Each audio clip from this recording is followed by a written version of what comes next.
정태원, 변호사, 이용혁, 건국대 경찰학과 교수 앵커 정부의 검경. 수사권 조정안이 확정됐습니다. 검찰의 수사 지휘권을 폐지하고 경찰의 일. 사적 수사 종결권을 주는 등 경찰의 재량권을 대폭 늘리는 내용입니다. 검찰과 경찰 간의 해묵은 갈등인 이 수사권 조정 문제가 어떻게 정리됐는지 관련 이야기 짚어보겠습니다. 검찰 출신의 정태원 변호사, 이용혁 건국대 경찰학과 교수 나오셨습니다. 안녕하세요. 인터뷰 안녕하십니까? 앵커. 검찰개혁 차원에서 이런 안이 마련이 된 건데요. 경찰에게 모든 사건에 대한 1차적 수사권 그리고 종결권이 부여되는 내용을 핵심으로 하는 내용이 라고 봐도 되는 거죠. 한마디로 어떻게 평가하시겠습니까? 인터뷰. 검찰 이 현재는 수사의 주재자고 경찰은 보조자로 돼 있거든요. 그런데 그것을 사실상 경찰이 수사권을 우선 가지고 있고 검찰은 공소 유지에 필요한 최소 한도에 수사할 수 있는 그런 식으로 위치가 바뀌게 된 거죠. 그런데 사실 오늘 법무부 장관과 행안부 장관께서 두 분이 서명도 하시고 했는데 검찰과 경찰을 대표하는 두 기관의 장께서 서로 그렇게 화목한 분위기를 보여주 신 건 좋은데 저희들로서 걱정이 되는 것은 과연 이것이 국민의 인권 보호에 얼마나 도움이 될 것인가 그겁니다. 왜 그런가 하면 사실 검찰개혁 문제는 올해 해묵은 이야기거든요. 검찰이 무소불위한 권한을 가지고 있고 특히 정권에 유리한 소위 친정부적, 친여권적 부당한 검찰권 행사를 해서 정의가 많이 왜곡이 됐거든요. 그래서 그걸 바로잡기 위해서 고위공직자 비리수사처를 만들어야 된다 그런 얘기도 나왔고 검찰이 너무 힘이 강하니까 그 권한을 통제를 해야 된다. 이런 얘기가 나왔거든요. 그래서 이번에 나온 합의서를 보면 검찰의 권한이 줄어드는 것은 맞는데 그 권한이 대부분 살로 간 것 같아요. 그렇다고 한다면 우리 국민들의 입장에서는 검찰의 권한을 줄이는 건 좋은데 그러면 국민들의 인권 보호 면에서는 그것이 어떤지 그 부분에 대해서 우리가 심도 있는 검토를 해야 될 것으로 보입니다. 만약에 이렇게 함으로써 국민의 인권 보호가 된다면 당연히 가야죠. 그런데 만약에 여기에서 인권 보호의 점에 있어서 빠지는 부분이 있다고 한다면 그 부분은 입법 과정에서 철저히 보강이 돼야 될 걸로 보입니다. 앵커. 취지에 대해서는 공감하지만 인권 보호 부분이 우려된다 이런 취지로 말씀을 해주셨는데요. 인터뷰. 그런데 오히려 사실 지금 새로운 안이 더인 권 보장에 충실하지 않을까 이렇게 생각이 됩니다. 왜냐하면 권력이 집중돼 게 되면 사실은 여러 가지 부패가 생기고 말이죠. 또 독점적인 자의적 행태가 우리가 많이 봐오지 않았습니까? 예를 들면 기소권과 수사권이 합쳐져 있다. 그러면 이것은 바로 원님재판으로 될 공산이 크다. 이것이 국제적 인 규범입니다. 그렇고 만약에 하나의 예를 들어보면 지금 경찰이 기소권까지 갖고 있다라고 생각하면 어떤 발언을 하겠습니까? 이것은 무엇인가 권력 이 집중돼 있는 것은 아닌가? 문제다. 그리고 세계적인 추세에 반한다. 이렇게 말하는 게 기본입니다. 그런데 검찰 상태가 기소권과 수사권을 함께 갖고 있는 것이죠. 그러니까 오히려 인권 보장적 측면에서 보면 수사에서 한 발자국 떨어져 있는 상태에서 객관적인 통제를 함이 오히려 인권 보장에 더 충실할 수가 있다. 이렇게 저는 생각을 하고요. 즉 권력의 분산입니다. 즉 수사는 경찰이 하되 기소는 검찰이 함으로써 혹시 있을 수도 있는 자백편 중에 욕심이라든가 내가 이 수사를 맡았으니까 이것은 법정에 가서 꼭 유죄 판결을 받아야지, 이와 같은 과잉 기소의 욕심, 이것이 사실은 우리가 작년의 기억을 반추해보면 약촌 오거리 살인사건의 수사의 오류도 사실은 검사의 수사에 대한 욕심과 본인의 과오를 시정하지 못하는 이와 같은 문제가 되었던 것은 아닌가. 그런 측면에서 보면 오히려 인권 보장은 지금까지 문제가 있었던 것이다. 이렇게 생각이 되고요. 그래서 사실은 5년 동안 검찰 파쇼보다는 경찰 파쇼가 더 문제가 될 것이다 라고 했지만 나중에 이것은 바꿔야 된다라고 그 당시의 속기록을 보면 그렇게 국회에 나와 있습니다. 그런데 지금 입장에서 봤을 때 우리가 65년 동안 상황에서 봤을 때 오히려 검찰의 여러 가지 욕심으로 인한 폐해들이 최근에 있어서 는 더욱 급증을 했다. 그렇다고 본다면 이제는 이 권력 구조를 바꿔서 새로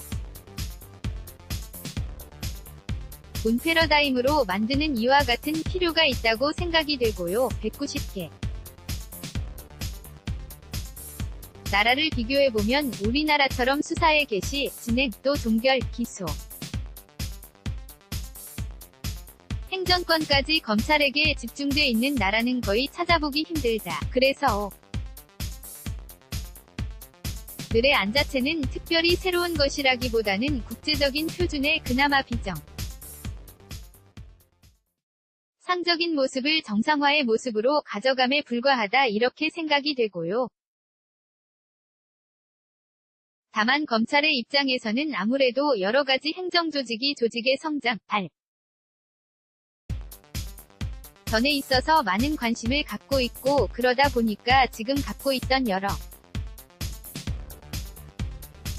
가지 권력 자체를 뺏기는 것은 아닌가 이런 상대적인 정서적인 느낌 같은 그런 것이 많이 있지 않은가 생각이 되고요. 저는 큰 틀에서 봤을 때는 오늘 안의 핵심 요체는 검찰이 이제는 수사에 떨어져 있는 상태에서 공판 업무에 충실하라, 즉 공소유지에 모든 역량을 기울여라, 이와 같은 제도적 메시지가 아닌가 이렇게 생각됩니다. 인터뷰. 그런데 저는 우선 기본적으로 검사라는 제도 자체가 왜 생겼는지를 우리가 생각을 해봐야 돼. 는데요. 예전에는 원님 재판으로 원님이 자기 밑에 형방, 우리로 치면 형방 을 거느리고 수사를 해서 자기가 재판을 했어요. 그래서 유럽도 마찬가지였 거든요. 그런데 프랑스 혁명 이후에 문제가 있다는 것이 밝혀졌고 또 독일의 경우에도 1800년대에 이게 수사를 하다 보니까 인권 침해가 심하게 된 경찰에, 그래서 그거를 통제하기 위해서 나온 제도가 검사입니다. 그래서 지금 세계적인 추세도 지금 보면 프랑스 같은 경우에는 프랑스 형사소송 법에 보면 검사는 사법경찰관 및 사법경찰의 활동을 지휘한다 이렇게 돼 있고요. 독일도 법원조직법에 보면 검찰의 수사요원은 검사 및 그 검사의 상 급자의 명령에 복종할 의무가 있다. 검찰 수사요원이라는 건 우리로 치면 사법경찰관을 얘기합니다. 일본의 경우에도 검사가 사법경찰에 대해서 일반적 지시적 지휘권이 있고 징계소추권도 가지고 있습니다. 미국에서도 경찰수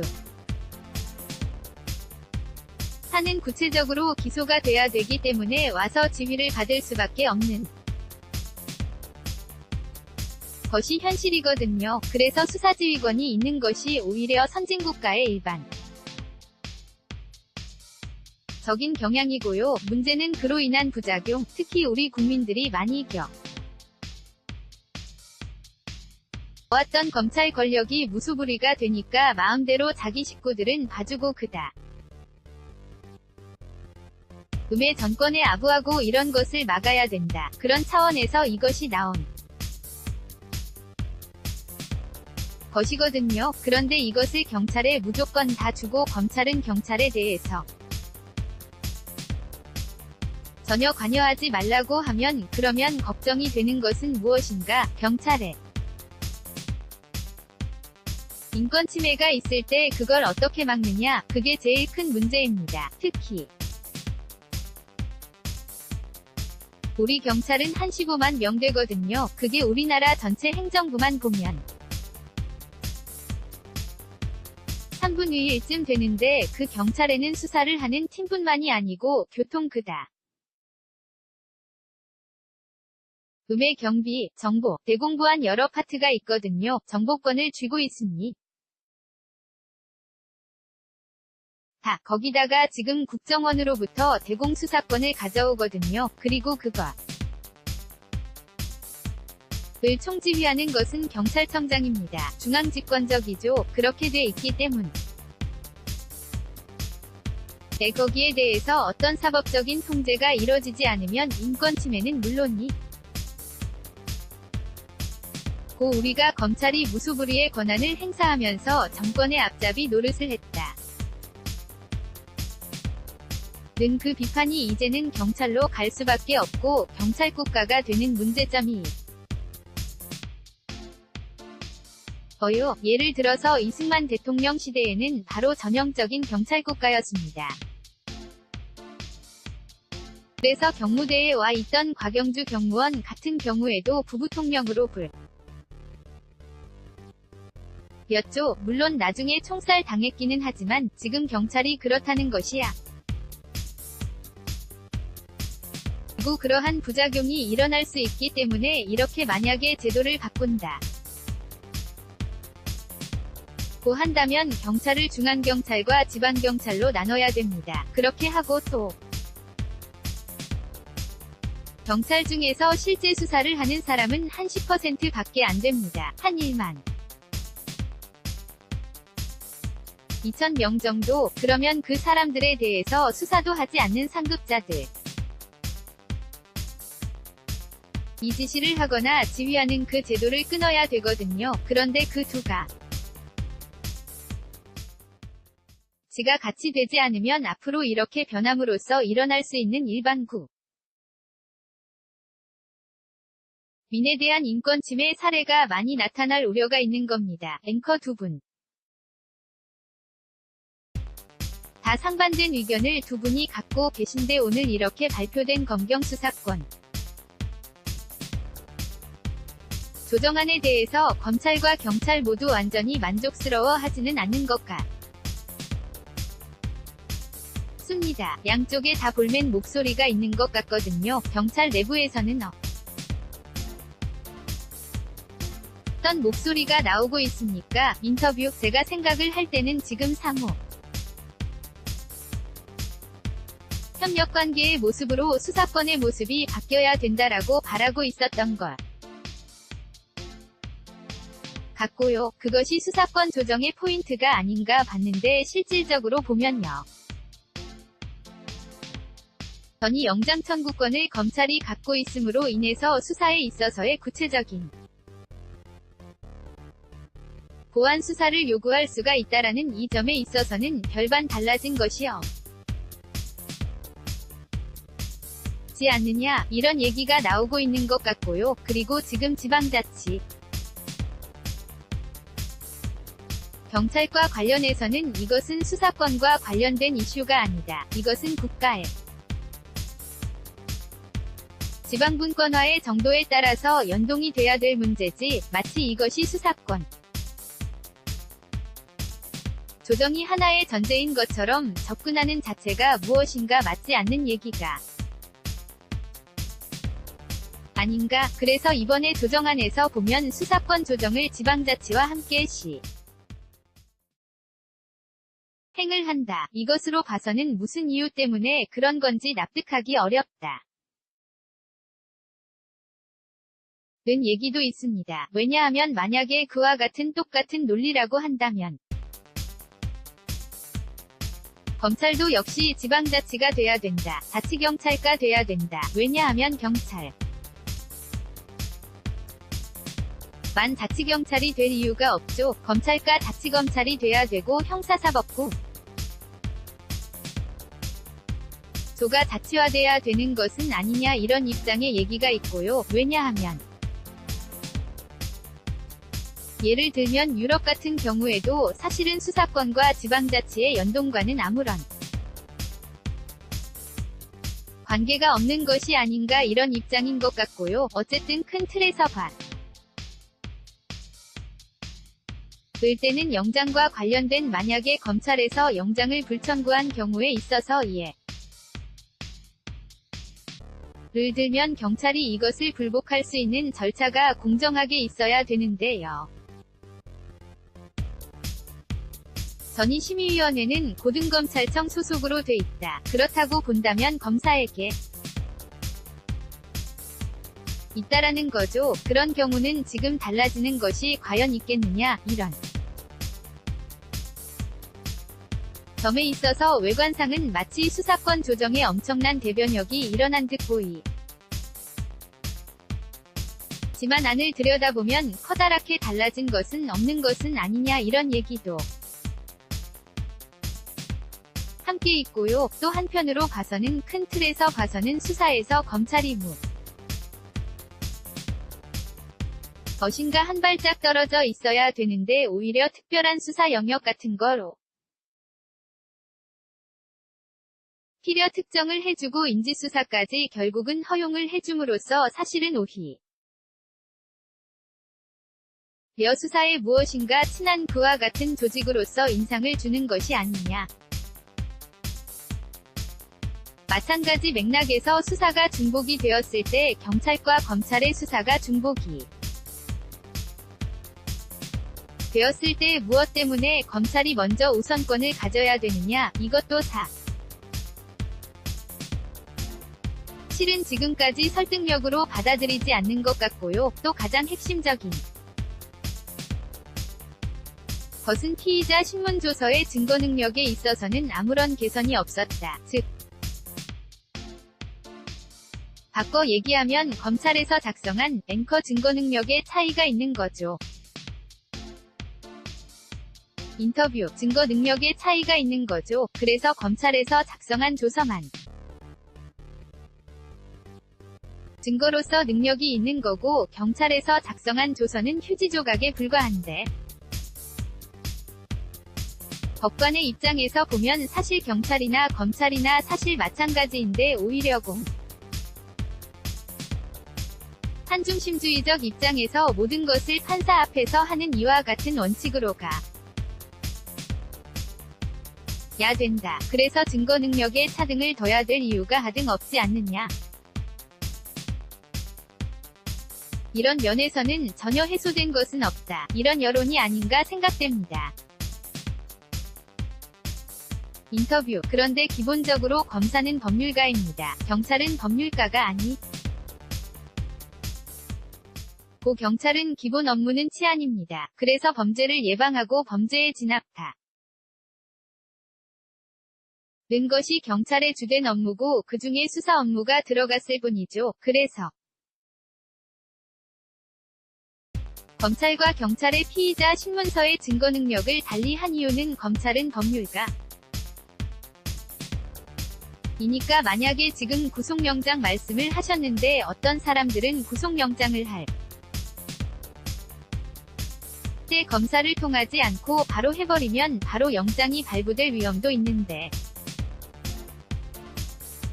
검사라는 법률가의 판단을 한 번 더 거침으로써 그 영장 발부에서 좀 더 신중을 기하도록 하기 위한 겁니다. 이건 대법원 관례에 쭉 나오는 얘기. 고요. 앵커 영장 청구권은 그렇게 된 거고요. 인터뷰. 그렇습니다. 지금 보면 우리 경찰은 경찰청장의 지휘하에 있는데 지금 미국이나 국, 일본, 독일 같은 데는 그렇게 안 돼 있습니다. 다 따로 돼 있으니. 다 중앙경찰이 있고 지방경찰이 있고요. 그리고 구속영장도 경찰이 구속령 장 신청권을 가지고 있는 나라는 우리나라밖에 없습니다. 그래서 미국, 국, 일본, 프랑스, 독일 그런 데는 경찰이 아예 구속영장을 신청을 안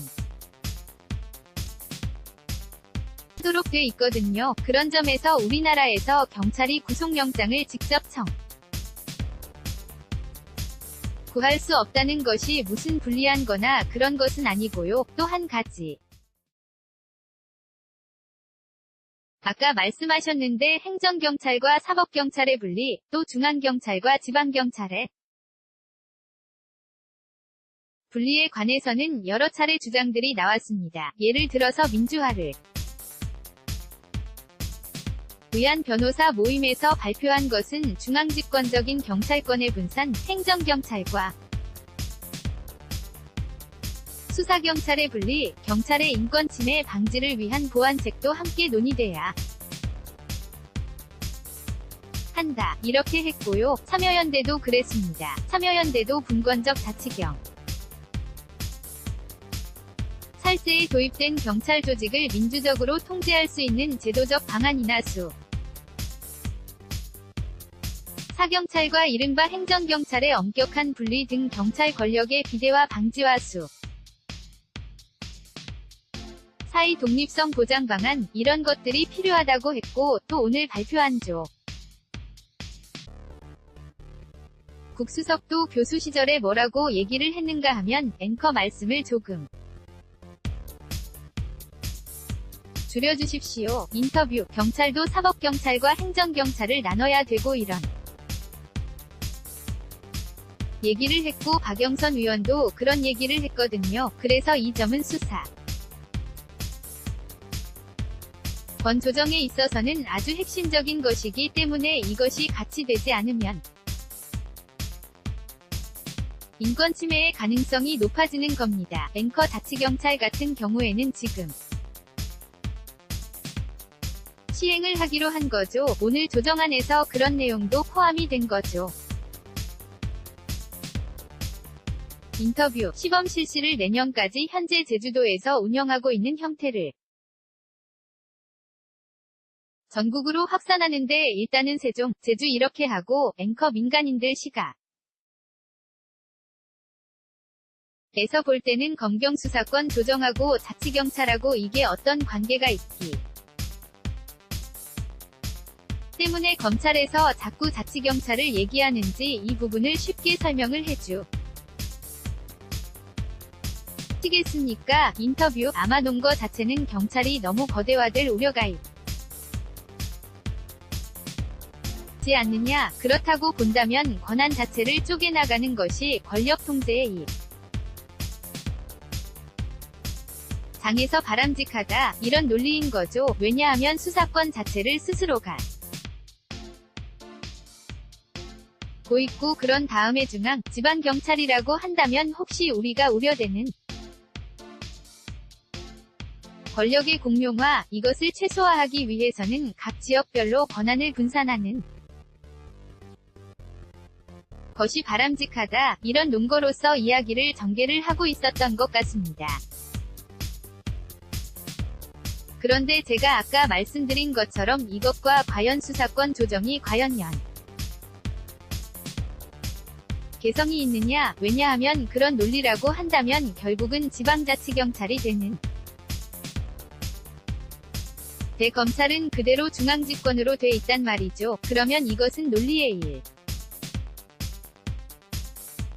관성이 없는 것 아니냐 이런 생각이 드는데 어쨌든 소위 말해서 권력의 집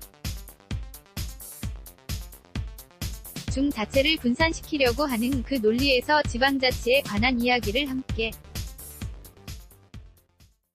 현 정부에서 하고 있는 것이 아닌가 생각이 됩니다. 앵커 오늘 수사권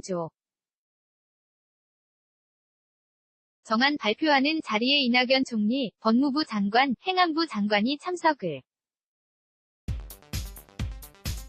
했는데요. 여기에서도 이낙연 총리의 발표 내용을 잠깐 들이보시겠습니다. 인터뷰, 수사권 조정 논의에서 정부의 시간은 가고 이제 국회의 시간이 왔습니다. 오랜 논란의 종지부를 찍고 국민의 안전과 인권을 위해 더 나은 수사권 조정 방안이 도출되기를 바랍니다. 앵커 오늘 이런 발표에 대해 서 경찰 쪽에서는 반응이 나왔어요. 환영한다는 반응인데 검찰 쪽은 아무런 반응이 없습니다. 그만큼 반발이 크다는 의미로 받아들이겠죠. 인터뷰. 받아들일 수 없다고 하는 것이겠죠. 결국 수사권 조정 문제가 검찰과 사례 두 기관의 소위 힘겨루기 또는 권한을 가져가기 위한 그런 것으로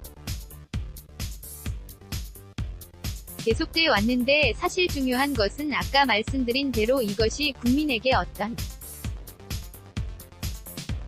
영향을 미치느냐 그게 제일 중요하거든요. 쉽게 얘기해서 그렇습니다.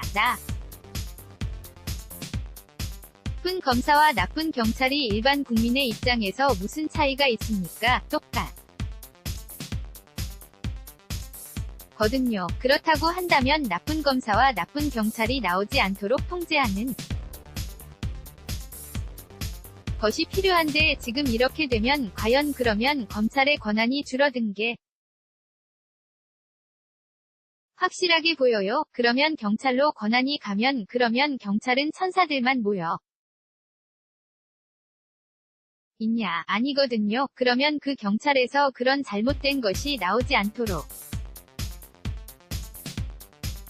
어떤 통제를 해야 될 것이냐? 그 고민을 해야 되는 것이죠. 지금 경찰이 나쁘다는 의미가 아니라 제도를 만듦에 있어서는 그 통제를 할 수 있는 것을 철저히 만들어야 되는 거죠. 앵커 나쁜 검찰, 나쁜 경찰 말씀을 해 주셨는데 그런 부분도 있지만 지금 취지는 상호 견제와 균형을 찾자. 넌 취지 아니겠습니까? 그런 장치들이 곳곳에 있죠. 인터뷰. 그러니까 서로 상호 견제를 한다. 그런 것 자체에 대해서 국민들이 찬성할 수가 근데 단순히 어떤 권한이 한쪽으로 넘어간다고 얘기하면 과연 국민들에게 도움이 될 것인가? 그 부분에 대해서 우리가 진지하게 연구 및 검토가 필요한 거죠. 단순히 두 기관 간의 권한을 서로 가져가기 위한 그 싸움으로 봐서는 안 되고요. 그건 잘못된 접근입니다. 우리 국민들 입장에서 어느 것이 가장 효율적이고 또 어느 것이 국민의 인권에 가장 좋은 장치인 것인지 그 고민을 해야 되는 겁니다. 앵커 검경 수사권 조정안하고 같이 가는 내용 하나 중에 공직자 비리 수사처 아닙니까? 이거는 어떻게 정리가 된